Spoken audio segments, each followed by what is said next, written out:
This is VOA News via remote. I'm Tommy McNeil. After receiving criticism from leaders like New York Governor Andrew Cuomo, U.S. President Donald Trump backed away from a 2-week quarantine for one of the nation's coronavirus hotspots. Instead, the president floated a strong travel advisory for New York, New Jersey, and Connecticut.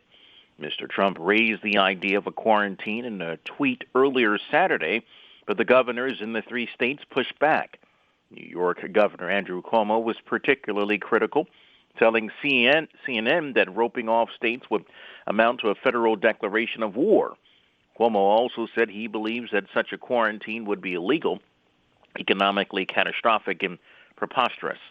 Coronavirus-related fatalities in the United States have doubled in 2 days, topping 2,000, and authorities say an infant who tested positive has died. In other parts of the world, Italy became the first country to surpass 10,000 deaths. Virus prevention measures have taken a violent turn in parts of Africa as countries impose lockdowns and curfews or seal off major cities. In Canada, Prime Minister Justin Trudeau's wife announced that she has recovered from COVID-19 after testing positive earlier this month.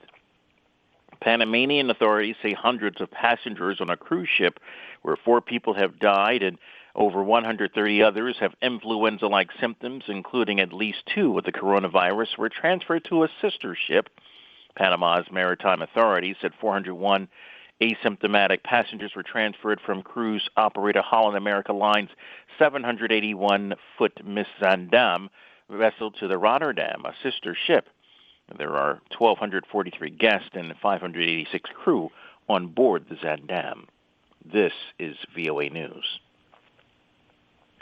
South Korea is now criticizing North Korea after the latter on Sunday fired 2 suspected ballistic missiles into the sea.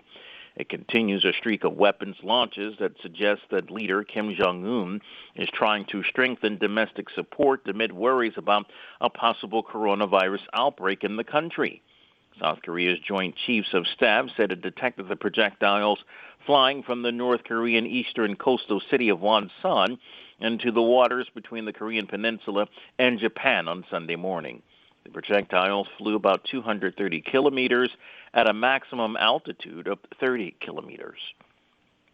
Tokyo Olympic organizers seem to be leaning away from starting the rescheduled games in the spring of 2021. More and more signs point toward the summer of 2021. Organizing Committee President Yoshiro Mori suggested there would be no major change from 2020. Mori was quoted as saying the games are meant to be in the summer, so we should be thinking of a time between June and September. International Olympic Committee President Thomas Bach, after the postponement was announced in Switzerland on Tuesday, left open the possibility of a spring date. The postponed games were to have opened on July 24th of this year and closed on August 9th. Mori suggested some decisions could be made as early as this week when organizing committee's executive board meets. Any final decision will be made between local organizers and the IOC and hundreds of sponsors, sports federations, and broadcasters. Athletes have been left in limbo by the postponement. Many have been forced to stop training because of the spreading coronavirus, even though those who can train have no idea about how to schedule training to reach peak fitness at the right time. Spanish Prime Minister Pedro Sanchez on Saturday met with top health officials as the country announced its highest daily death toll amid the coronavirus outbreak.